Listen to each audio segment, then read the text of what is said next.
Hello friends, welcome to my channel Study at Rate Shama. This is Shamaवस्थी.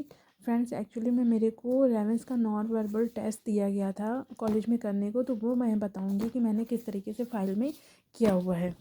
सबसे पहले तो मेरे को ये एक शीट दी गई थी और बोला गया था कि किसी स्टूडेंट को दे के इसको कंप्लीट कराना है, फिर उसके बाद उसका इंटेलिजेंस लेवल चेक करना है बाय यूजिंग रेवेंस लॉ।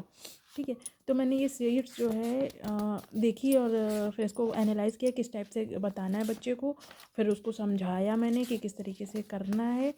तो मैंने एक स्टूडेंट थी मेरी और मैंने उसको ये शीट दी, उसको बताया कि किस तरीके से इसको सॉल्व करोगी, फिर वो सॉल्व करके मेरे को देना है।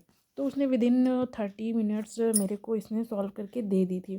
फिर इसके बाद मैं आपको बताती हूँ कि इस सीट्स को किस तरीके से कैलकुलेट करना है, सारा किस तरीके से चेक करना है और इसके बाद मार्किंग करनी है, फिर उस बच्चे का इंटेलिजेंस लेवल चेक करना है। तो ये मैं आपको बताऊंगी अभी। तो मैंने ये सीट्स को कंप्लीट करा लिया था। इसके बाद देखिए मैंने किस तरीके से इसको किया हुआ है। सबसे पहले तो नॉर्मली जिस तरीके से हेडिंग डालनी थी वो मैंने डाल दिया। देन इंट्रोडक्शन लिखा। फिर उसके बाद मैंने परीक्षण का नाम लिखा, मनोवैज्ञानिक का नाम लिखा, परीक्षण परिचय, मतलब थोड़ा सा लाइट वे में इंट्रोड्यूस किया इसको।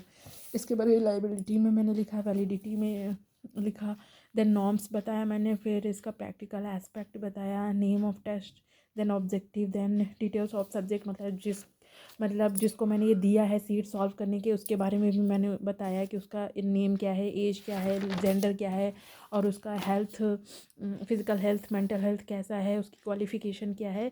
उसी के बेसिस पे मैंने उसकी सारी डिटेल फिल किया।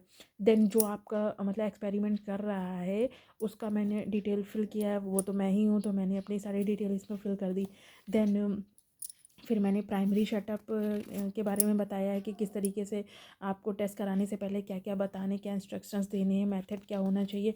फिर स्कोरिंग किस बेसिस पे की है मैंने ये भी बताया इसमें कि अगर एक क्वेश्चन सही होता है तो एक और गलत होता है तो उस पर 0 मार्क्स मिलेंगे। तो इस तरीके से मैंने उसकी मार्किंग किया और रॉ स्कोर को फाइंड आउट किया।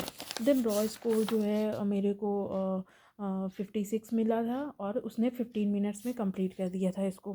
ठीक, तो इस तरीके से मैंने सारा जो है इसको लिखा हुआ है। फिर मैंने कंक्लूज़न बताया, परसेंटाइल जो है वो मैंने अभी नहीं किया हो, उसको मैं चेक करूँगी अभी। देन परसेंटाइल बताऊँगी, उसके बेसिस पे मैंने इंटेलिजेंस लेवल बताऊँगी उसका। और फिर इसके बाद है कंक्लूजन, इंटरप्रिटेशन ऑफ कंक्लूजन, ये मैंने बताया है। सजेशंस, देन रेफरेंस बुक्स, ये सारे इस तरीके से रेवेंस का टेस्ट पेपर मैंने कंप्लीट किया है। तो आई होप आपको समझ में आया होगा कि किस तरीके से रेवेंस का test paper, non verbal test paper किया जाता है। Okay friends, bye bye.